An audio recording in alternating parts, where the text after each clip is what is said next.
So guys hello and welcome to MCQ study point. तो दोस्तों, जैसा कि आप जानते हैं कि आपको हमारे यूट्यूब चैनल पर यूपी दरोगा भर्ती परीक्षा से जुड़ी सारी अपडेट अभी तक मिलती रही हैं। ओके। और आज भी हम लोग लेकर आए हैं जो लेटेस्ट अपडेट हैं जो भी भर्ती से जुड़ी हैं। देखिए, आप लोग अगर तैयारी कर रहे हैं तो आपको ज़रूरी ये बात हो जाती है कि आपको एकदम भर्ती की लेटेस्ट अपडेट मिलती रहे कि क्या चल रहा है भर्ती में, क्या प्रोसेस चल रहा है। ठीक है, उसी के हिसाब से आपको अपनी स्ट्रेटजी बनानी होती है, तैयारी करनी होती है। तो जो भी पहली बार हमारे चैनल पर आया है, ओके, तो चैनल को सब्सक्राइब कर दीजिएगा, बेल आइकन को प्रेस कर दीजिएगा, क्योंकि आपको इसी तरह की रेगुलर वीडियो मिलती रहती है हमारे यूट्यूब चैनल पर। ठीक है। किसी को अगर कोई डाउट है कट ऑफ से रिलेटेड कि कट ऑफ कितना जाएगा, नॉर्मलाइजेशन किस तरह से होना है, और बाकी बहुत सारी चीज़ें कि कितने क्वेश्चन हम सॉल्व करें, किस टॉपिक से कितने क्वेश्चन आएंगे, तो वो सब के वीडियो पहले बन चुके हैं। प्लेलिस्ट है उत्तर प्रदेश दरोगा भर्ती, उसमें आप जाकर देखिएगा, सब कुछ है। ठीक है। कोर्ट केस की अपडेट भी आपको रेगुलर मिलती रहती है, एग्ज़ाम डेट की अपडेट भी, जो भी न्यूज़पेपर में जो भी कटिंग आती है वो सब अपडेट आपको मिलती रहती है। दरोगा भर्ती से अभी तक एक भी इन्फॉर्मेशन नहीं छूटने पाई है। ठीक है। और टेलीग्राम चैनल में जो भी लिंक दिया हुआ है, डिस्क्रिप्शन में टेलीग्राम चैनल का लिंक दिया हुआ है दोस्तों, उसको आप लोग ज्वाइन कर लीजिए। ठीक है। टेलीग्राम चैनल पे आपको स्टडी मटेरियल मिलता रहता है, जैसे कि एमसीक्यू जो क्वेश्चन होते हैं, ऑब्जेक्टिव क्वेश्चन, जो कि आपके यूपीएससी एग्ज़ाम में आने वाले हैं, तो स्पेशली उसी के लिए डिज़ाइन किए गए क्वेश्चन उसमें डाले जाते हैं। ठीक है। और अगर आप हमारी वीडियो निरंतर देखते हैं, रेगुलर देखते हैं और सब्सक्राइब नहीं करते तो सब्सक्राइब कर लीजिए।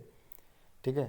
तो दोस्तों, अब हम लोग बात करने वाले हैं कि लेटेस्ट अपडेट जो है वो क्या है दरोगा भर्ती से जुड़ी। जैसा कि पिछले वीडियो में हमने आपको बता दिया था कि न्यूज़पेपर में जो भी अपडेट आया था कि तीसरी लहर वगैरह आने वाली है, ओके, वो आपके लिए बहुत ज़्यादा फ़ायदेमंद रही होगी।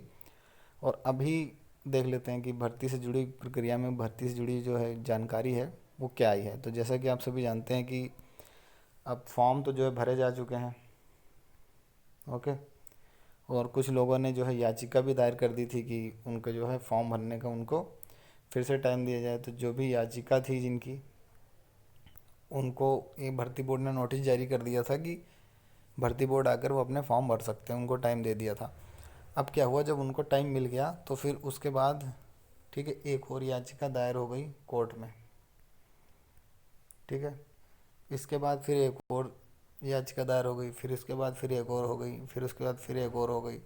तो इसी तरह से तीन चार याचिकाएं दायर हो गई। तो जो भी उनकी जो सुनवाई थी, तो जब वहाँ जब चल रही थी तो सबको सबने बोला कि जब सबका एक ही टॉपिक है तो बार बार हेयरिंग्स इसकी क्यों हो, मतलब अलग अलग सुनवाई की ज़रूरत क्या है जब टॉपिक एक है तो।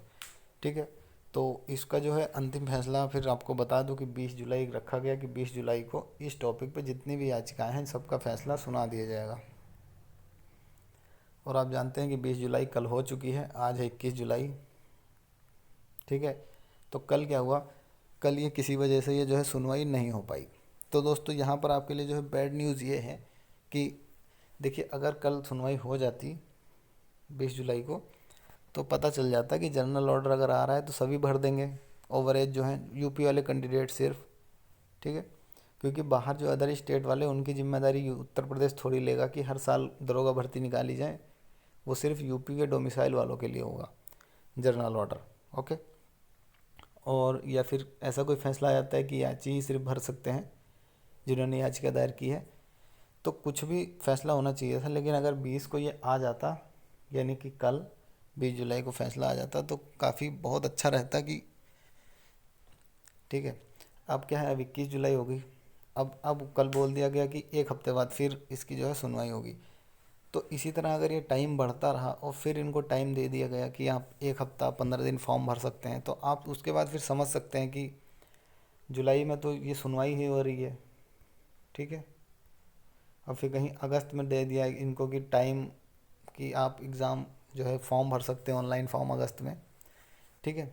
तो वैसे तो जिन्होंने फॉर्म भर दिए उनके फॉर्म जो है वो प्रोसेस हो रहे हैं, उनका जो है डेटा वगैरह सब छांटा जा रहा है, देखा जा रहा है फ़ोटो क्लियर है कि नहीं है, सिग्नेचर क्लियर है या नहीं है, उनकी तो प्रोसेसिंग चल रही है।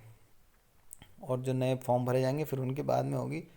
तो अगर यहाँ पर लेट होता है तो आपका जो है एग्ज़ाम है वो अक्टूबर में होना तो अक्टूबर में ही है, कुछ भी हो जाए। ठीक है। अगर यहाँ पर डेट सही नहीं मिलती है तो अक्टूबर के लास्ट वीक में हो सकता है, क्योंकि 10-15 दिन का टाइम लग जाता है फॉर्म भरने का टाइम देंगे तो।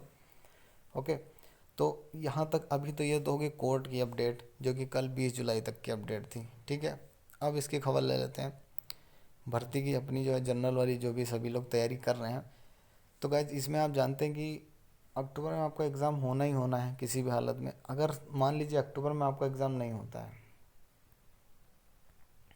ठीक है, तो फिर इसका हाल आपको पता है किस तरह होगा। फिर सब चुनाव में लग जाएंगे। एक बार चुनाव होने लगा तो फिर कोई नहीं देखा कौन सी भर्ती अटक रही है, कौन सी पूरी हो रही है। जैसा कि 2016 वाली भर्ती हुई थी, दूसरी सरकार में भर्ती आई, फिर दूसरी सरकार में पेपर हुआ, फिर वो लीक हुआ, फिर से पेपर हुआ, फिर ट्रेनिंग हुई, लेकिन फाइनल जो परेड होती है पीओपी, पासिंग आउट परेड, वो नहीं हुई। ट्रेनिंग करके घर बैठे हुए हैं, समझ रहे हो, कोर्ट केस वगैरह चल रहा है। क्योंकि जो सरकार भर्ती निकालती है तो वो सोचती है कि वही पूरी कराए। अब दूसरी सरकार अगर आ जाती है तो फिर वो सोचेगी कि अरे यार उनकी सरकार की भर्ती है, उसको छोड़ो। जितना वोट डाल देगी भर्ती बोर्ड पे काम, कि जिस जिस तरह से होना है उस तरह से वो करते रहो।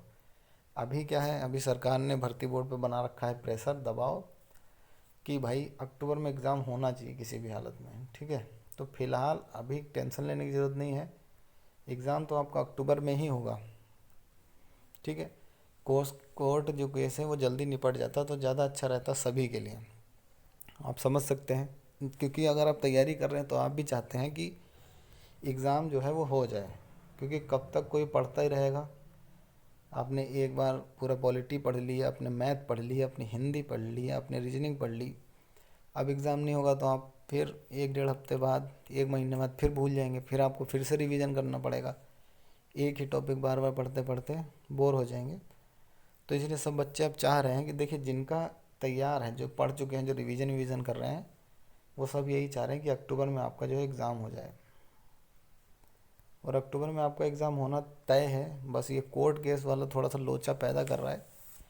20 तारीख को फैसला आ जाना चाहिए था, नहीं आया, 1 हफ्ते का टाइम और दिया।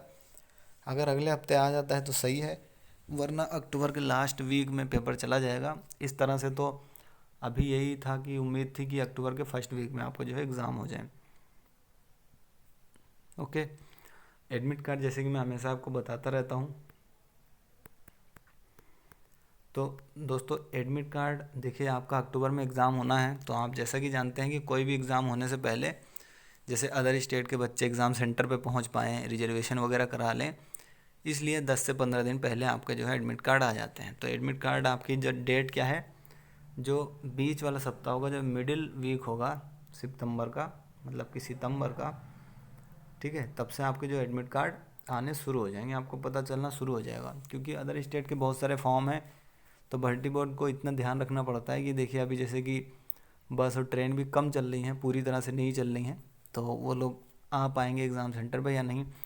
इसमें प्लस पॉइंट ये है दोस्तों कि इस बार एग्ज़ाम बहुत सारे बच्चे छोड़ेंगे, अदर स्टेट वाले बच्चे भी बहुत ज़्यादा एग्ज़ाम छोड़ देंगे इस बार, क्योंकि ट्रांसपोर्ट की इस बार उतनी व्यवस्था नहीं है जितनी पहले हुआ करती थी।